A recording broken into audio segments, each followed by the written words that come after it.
দেখো ফ্রেন্ডস, আজকে আমি বানাবো একদম পুর দিয়ে, মানে ওই ভিতরে স্টাফ ঢুকিয়ে চিকেন কিমার, তোমাদের ওটাকে কি বলে, কুলচা। চিকেন কিমার কুলচা, ঠিক আছে। এই দেখো, আমি ভিজে রুমাল দিয়ে এটাকে ইয়ে করে রেখেছিলাম, ঢাকা দিয়ে রেখেছি। এই যে এটাতে ময়দা, ময়দা দিয়েছি, 2 কাপের মতো ময়দা আছে, আর 1 কাপের মতো দই আছে, রিফাইন তেল আছে 1/2 কাপ, আর একটু চিনি, 1 চামচ চিনি, পরিমাণ মতো নুন, বেকিং সোডা এবং খাবার সোডা। এই কটা জিনিস এটাকে মিক্সড করে ভালো করে অল্প জল দিয়ে ঠিক এই এইরকমভাবে মাখতে হবে জিনিসটা, বুঝতে পেরেছো? এরকমভাবে মাখতে হবে। আর তারপরে মাখার পর এটাকে একটু ভিজে কাপড় দিয়ে এটাকে ইয়ে করে দিতে হবে, ঢাকা দিয়ে রাখতে হবে। যখন বানাবো তখন আবার তোমাদের সাথে শেয়ার করব, ঠিক আছে। এটাকে ভিজে রুমাল দিয়ে আমি ঢেকে রাখলাম।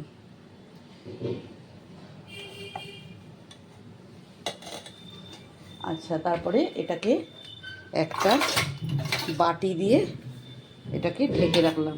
এই ময়দাটাকে পুরো বাটি দিয়ে ঢেকে রাখলাম। আর এইটাতে আছে আলু সেদ্ধ, চিকেন কিমা, আর পেঁয়াজ, আদা, রসুনের পেস্ট, গোলমরিচের গুঁড়ো, জিরের গুঁড়ো, ধনের গুঁড়ো, লঙ্কার গুঁড়ো, আর একটু ব্ল্যাক পেপার, অল্প লঙ্কার গুঁড়ো, অল্প ব্ল্যাক পেপার, আর কস্তুরি মেথি পাতা। এই কটা জিনিস, আর একটু হিং ফোড়ন দিয়েছি, হিং দিয়েছি একটু, ঠিক আছে। একটু হিং দিয়ে নিয়েছি। এই কটা জিনিস দিয়ে, আর অল্প নুন, মিষ্টি দিইনি, এইখানে মিষ্টি দিয়েছি, বাট এটাতে কিন্তু মিষ্টি দিইনি।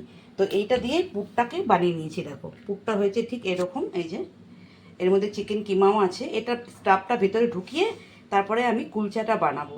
যখন কুলচাটা বানাবো তখন তোমাদের সাথে আসছি, দেখে নেবে। এবং খুব সহজ, ঘরে মধ্যে তুমি বানিয়ে এটা তুমি সস দিয়েও খেতে পারো, এবং কি বলে ওই যদি তুমি চিকেন কারি বানাও বা কষা বানাও, ওটা দিয়েও খেতে পারবে।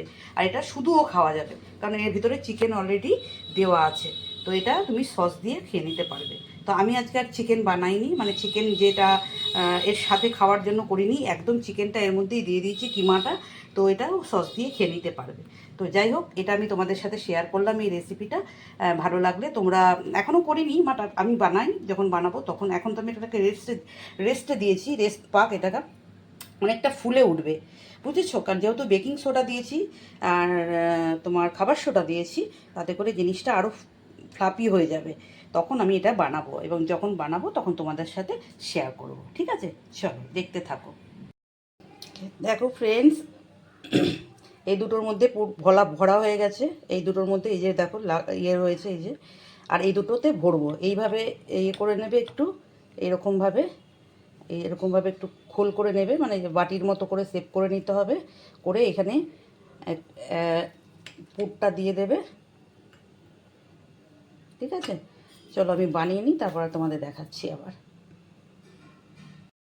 দেখো ফ্রেন্ডস, সব কটাতে পুর ভরা হয়ে গেছে। 4টেই করেছি, 2টো খেলেই পেট ভরে যাবে, তবু 4টে বানালাম।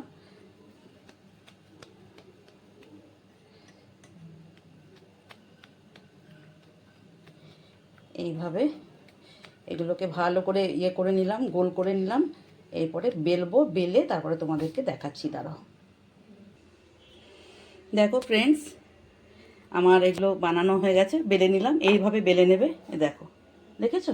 যেমন আলুর পরোটা আমরা বেলি, ঠিক সেরকমই বেলবে। এই যে এইভাবে বেলে নেবে। আচ্ছা, এরপরে তোমরা যেটা করবে সেটা হচ্ছে, একটু দেখাই, দাঁড়াও। সেটা হচ্ছে একটা ফ্রাইং প্যান বসাবে, হ্যাঁ।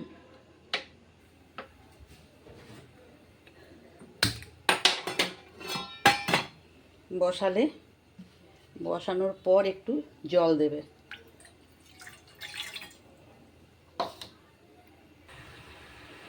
দেখো ফুটছে জলটা, ঠিক আছে।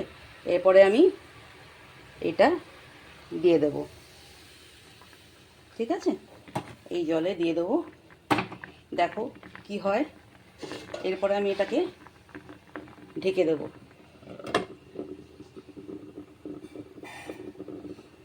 ঢেকে দিলাম।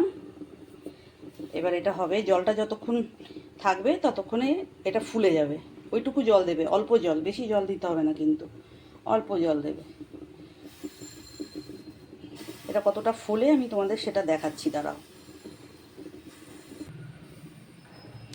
দেখো এবার একটু তুলছি আমি, দেখো একটু কস্তুরি পাতা দিয়ে বেলার সময় ভুলে গেছিলাম, পরে আবার একটু কস্তুরি পাতা ছিটিয়ে দিলাম এটাতে, বাট বাকিগুলোতে একটু বেলে নিয়েছি, এরপর আমি দেখাই তোমাদের। এখনই উল্টে দিতে হবে, তা না হলে জলটা একটু বেশি শুকিয়ে গেলে আবার উল্টানো যাবে না, লেগে যাবে তলায়, বুঝতে পেরেছ? তো আরেকটু জলটা শুকাক, তারপরে উল্টে দেবো।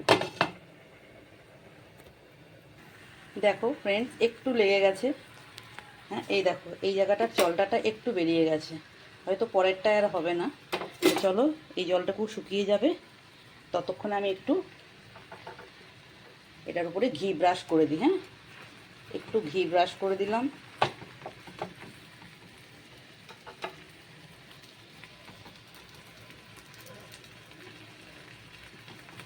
আচ্ছা,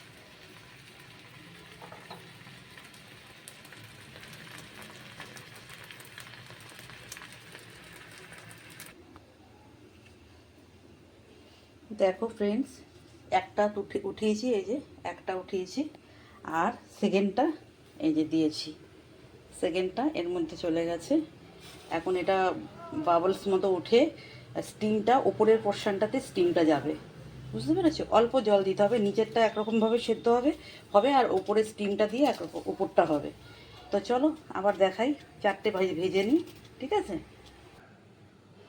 দেখো ফ্রেন্ডস, অলমোস্ট ডান হয়ে গেছে। আজকে আর চিকেনের কারি বানাইনি, সেই জন্য এই তরকারিটা একটু এই পুরটা একটু বেঁচে ছিল, পুরটাই 2 চামচ দিয়ে দিয়েছি, একটু স্যালাড দিয়েছি আর সস দিয়ে খেয়ে নেবে। এটা হচ্ছে ফাইনাল লুক, এই যে দেখতে পাচ্ছ, একটু ঘি উপর থেকে দিয়ে দিয়েছি। তো চলো এরকম তোমরা বানিয়ে নেবে। আগের দিন প্লেন বানিয়েছিলাম, আজকে পুরটা দিয়েছি বলে একটু আমার তুলতে অসুবিধা হয়েছে, যেহেতু পুরটা ছিল ভারী হয়ে গেছিলো, সেই জন্য একটু তুলতে আমার অসুবিধা হয়েছে। এই প্রথমটা যদিও বা হয়েছে ভালো, পরেরগুলো একটু মাঝখান থেকে ফেটে গেছে, কারণ যেহেতু পুরটা ছিল। আগের দিন আমি একদম নর্মাল প্লেন বানিয়েছিলাম, সেই জন্য আরও বেশি ভালো হয়েছিল। তো এটাও নিশ্চয়ই খেতে ভালো হবে। একটু মাঝখান থেকে এই জায়গাটা একটু ক্র্যাক হয়ে গেছে, বাকি চলো তোমাদের কেমন লাগলো জানাবে আমাকে। তো চলো টাটা, বাই বাই।